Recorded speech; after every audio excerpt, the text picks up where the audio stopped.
yung ilang linggo pa nakaraan, isipin ko ninyo ang unang sarili sa akin.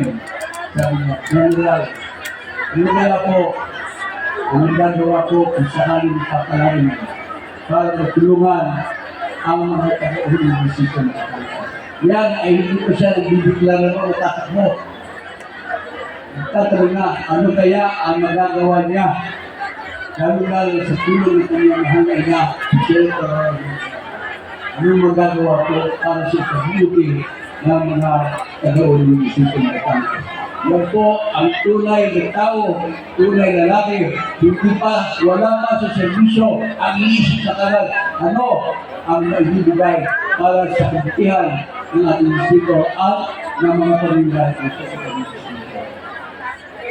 Kasabi ko po sa inyo mga kabayan, ako'y nangingilabot kanina, sumagkalang ako na si traffic, sabi ko, ngayon ko lang nakita, tricycle, jeepney, truck at naglalakad buhat sa Binaran para pupunta dito at masilay na lang nila kung gano'n gandang lalaki at ang pagkatao na ating magiging pinatawan ng unang distrito ng Batangas, si Leandro Legada Libis. Nakita mo ninyo, nabibigyan yung mga sa niya ang kanyang iba pangako. At kung hindi pangako, nasabi nga ni Mayor at Director Presidente, wala po siya nasabi tungkulan, maraming siya natutulong ating distrito. At kung tutusin kaya patibok Batangas, kaya yung sabihin, kung ang magagawa niya sa kabutihan ng mga kapamayan. Kaya mga kaibigan, sabi nga, yung siya nagsusigal, pag kita niyo sa Ibarta, kita na ang paan ng hari, kita na ang paan ng Sota, nagtubukas ng halalan, itong siya boksing, itingnan mo niyo, tumingin sa inyong paligid. Hindi kita naranasan. Ako ko, siya utang na ulit ko misman, hindi ko naranasan yung sinigado nito. Pakilala pa lamang, ganun na ito si pinakita ng tambayan sa ating magiging at susunod na pinagawa ng unang distrito sa Batangas. Ito'y walang pakalilangan na kami usap itong ganyan lalaki sa batang ire. Isipin mo naman, isa sa unang kaya hindi nasibusap ng taon. Times 3 ang aking edad sa kanya pero sa kanyang pagkatao, kita ko kanyang disyonidad, kanyang pagkarupat. Ang kauna-unang binigkas niya, yung pinakipag-usap sa kanya sa kanina, isinagawa.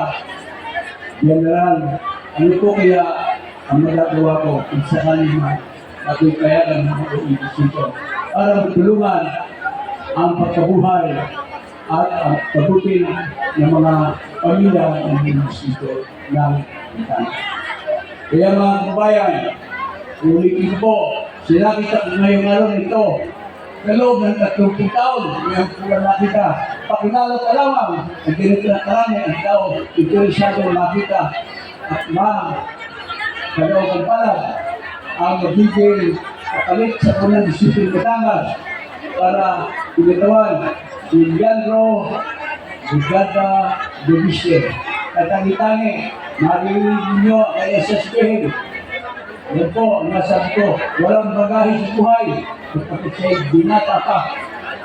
Kasi alalay ng kanyang ina, kaya nyo nakita.